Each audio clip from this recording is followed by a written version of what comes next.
ప్రభుత్వ ఆశయాలకు తూట్లు పొడుస్తున్నది ఎవరు? రక్షణ కల్పించాల్సిన చేతులే రాళ్లెత్తుతున్నాయా?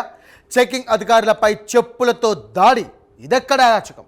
మహిళలకు ఉచితం అంటే అది మీ సొంత ఆదాయానికి వాడుకుంటున్నారా?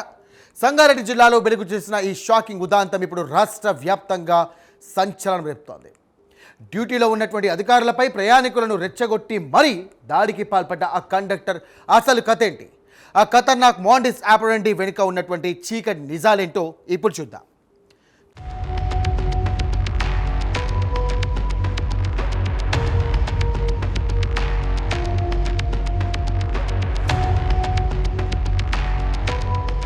తెలంగాణ ప్రభుత్వం ప్రవేశపెట్టిన మహాలక్ష్మి పథకం మహిళలకు వరంలా మారింది. కానీ కొందరు అక్రమార్కులకు అది అదృష్టంగా మారింది. నారాయణఖేడ్ డిపోకు చెందిన ఓ బస్సు హైదరాబాద్ నుంచి ప్రయాణికులతో బయలుదేరింది. ఆ బస్సులో కండక్టర్ వసంత్ తన మాస్టర్ ప్లాన్ అమలు చేశాడు. పురుష ప్రయాణికుల దగ్గర నుంచి పూర్తి టికెట్ డబ్బులు వసూలు చేసి వారికి మాత్రం మహిళలకు వచ్చే 0 టికెట్ను అంటగట్టాడు. ఇలా ప్రభుత్వ ఆదాయానికి గండి కొడుతూ సొంత జేబులో నింపుకుంటున్నాడు. కప్పాడ సమీపంలోకి బస్సు రాగానే సీన్ ఒక్కసారిగా మారిపోయింది. హెచ్ఎస్ స్క్వాడ్ అధికారులు పెద్దదొడ్డి ఏసయ్య, ఇన్ఛార్జి టీటీఐ ప్రకాష్ తనిఖీలు చేపట్టారు. ఒక పురుష ప్రయాణికుడి వద్ద 20 రూపాయలు తీసుకుని 0 టికెట్ ఇవ్వడాన్ని అధికారులు రెడ్ హ్యాండెడ్గా పట్టుకున్నారు. అక్కడే అసలు డ్రామా మొదలైంది.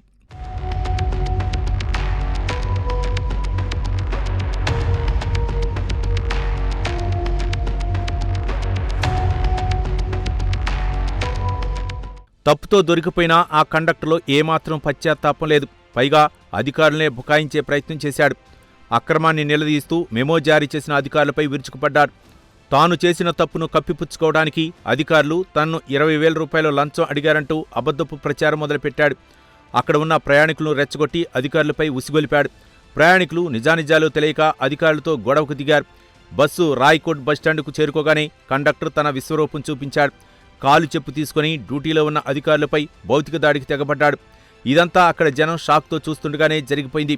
అధికారులపై దౌర్జన్యం చేస్తూ వారి దగ్గర ఉన్న రికార్డును బలవంతంగా లాక్కున్నాడు. ప్రభుత్వ విధుల నిర్వహణలో ఉన్న అధికారులకు రక్షణ లేకుండా పోయింది.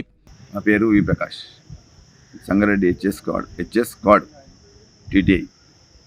అంటే మేము డ్యూటీలో భాగంగా ఉదయం 6 గంటలకు బయలుదేరి రూట్ భాగంగా వస్తున్నాం. కప్పాడ చరుస్తు దగ్గర హైదరాబాద్కి వస్తున్నాం. కంకోలు హైదరాబాద్ నారాయణఖేడ్ బస్సును తనిఖీ చేసినప్పుడు కండక్టర్ గారు మేల్ ప్యాసింజర్ అంటే మొగాయనకి ఇచ్చే టికెట్ 0 టికెట్ ఇచ్చి ఎంహెచ్ఎల్ టికెట్ ఇవ్వబడింది. దానికి భాగంగా మేము జారీ చేయడం జరుగుతుంది. మా విధి భాగంగా ఆ జారీ చేస్తున్న క్రమంలో కండక్టర్ గారు ప్రయాణికులను ఉసిగొల్పి మమ్మల్ని కొట్టించి కండక్టర్ కూడా కొట్టాడు చెప్పు తీసుకొని. దాని మేము పోలీస్ స్టేషన్లో కంప్లైంట్ చేసాం. మావి చార్జీ బుక్ చింపేసారు ఎవిడెన్స్ లేకుండా. టికెట్ ఏదైతే 0 టికెట్ ఉందో కదా సార్ వాళ్ళు ఇచ్చింది, మనం ఎవిడెన్స్ తీసుకుంటాం కదా, అది కూడా చింపేపించింది. లేదు మా దగ్గర 0 టికెట్.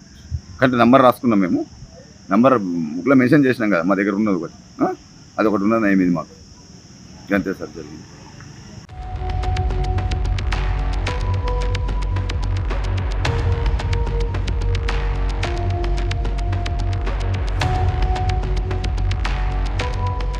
సాక్ష్యాలు దొరకకుండా చేయాలనే కుట్రతో కండక్టర్ వసంత్ మరింత బరి తెగించాడు. ఛార్జీ మెమోతో పాటు ఎంటీడీ రికార్డులను ముక్కలు ముక్కలుగా చింపివేశాడు. నేరానికి ప్రధాన ఆధారమైన ఆ 0 టికెట్ను కూడా లాక్కుని నాశనం చేశాడు. కానీ కండక్టర్ వేసిన ఎత్తుగడ్లు పారలేదు. అధికారి ప్రకాష్ అత్యంత చాకచక్యంగా వ్యవహరించారు.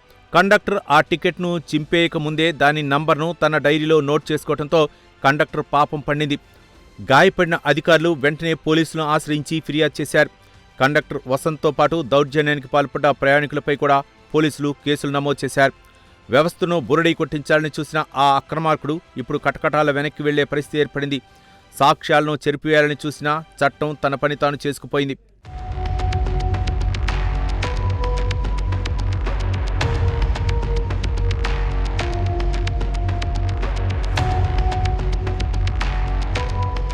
చూసారుగా, ఒకరి స్వార్థం కోసం ప్రభుత్వ ఆదాయానికి గండి కొట్టడమే కాకుండా ప్రశ్నించిన అధికారులపై దాడులకు దిగడం ఎంతటి దారుణమో. ఆర్టీసీని లాభాల బాట పట్టించాల్సిన బాధ్యత ప్రతి ఉద్యోగిపై ఉంది. ప్రయాణికులు కూడా వాస్తవాలు తెలుసుకోకుండా ఆవేశంతో అధికారులపై దాడులకు పాల్పడడం నేరం. చట్టాన్ని చేతిలోకి తీసుకుంటే పర్యావసాలు ఎంత తీవ్రంగా ఉంటాయో ఈ ఘటనే ఒక నిదర్శనం. ఇలాంటి అక్రమార్కుల పట్ల ఉన్నతాధికారులు కఠినంగా వ్యవహరించాలి.